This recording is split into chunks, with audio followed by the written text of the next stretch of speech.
తెలంగాణ రాజకీయాల్లో సంచలనంగా మారిన ఎమ్మెల్యేల అనర్హత అంశంపై తెలంగాణ స్పీకర్ ఇచ్చిన తీర్పు రాజకీయ వర్గాల్లో పెద్ద చర్చకే దారితీసింది. ఈ నేపథ్యంలో టీవీ5 యాంకర్ సాంబశివరావు చేసిన వ్యాఖ్యలు ఇప్పుడు మరో కొత్త వివాదానికి కేంద్ర బిందువుగా మారాయి. లైవ్ డిబేట్ సందర్భంగా స్పందించిన సాంబశివరావు, 3వ క్లాస్ చదివిన నాకు కూడా ఈ తీర్పు ఎలా వస్తుందో ముందే తెలుసు.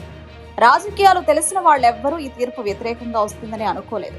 నాలాంటి 3వ క్లాస్ చదివిన వాళ్లు కూడా బీఆర్ఎస్ పార్టీ మారిన ఎమ్మెల్యేలపై అనర్హత వేటు పడుతుందని అనుకోలేదు అంటూ వ్యాఖ్యానించారు. ఈ వ్యాఖ్యలు ప్రసారం అవుతూనే సోషల్ మీడియాలో వైరల్ అయ్యాయి. ముఖ్యంగా 3వ క్లాస్ చదివిన నేను అన్న మాటలే ట్రోలర్లకు కొత్త ఆయుధంగా మారాయి. 3వ క్లాస్ పాస్ మాత్రమే పాస్ అయ్యావా సాంబన్న? ఇంత రాజకీయ పరిజ్ఞానం ఉంటే క్లాస్ ఎందుకు అవసరం? 3వ class statement, full class trolling అంటూ మీమ్స్, సెటలు వరుసగా దర్శనమిస్తున్నాయి. కొంతమంది నెటిజన్లు అయితే సాంబశివరావు వ్యాఖ్యలను ఆత్మనిందగా తీసుకుంటూ విమర్శిస్తున్నారు.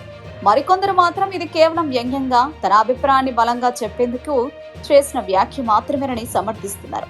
రాజకీయాలపై అవగాహనకు చదువు ఒకటే ప్రమాణం కాదని, అనుభవం కూడా ముఖ్యమేనని వారు అభిప్రాయపడుతున్నారు. ఏదేమైనా స్పీకర్ తీర్పుపై చర్చ కంటే యాంకర్ మాటలు ఇప్పుడు పెద్ద చర్చగా మారడం విశేషం. రాజకీయ వ్యాఖ్యానాల్లో పదజాలం ఎంత జాగ్రత్తగా ఉండాలన్న విషయాన్ని ఈ ఘటన మరోసారి గుర్తు చేస్తుందని విశ్లేషకులు అంటున్నారు. అందరూ అనుకున్నట్టే తెలంగాణ స్పీకర్ అద్భుతమైన తీర్పు ఇచ్చారు.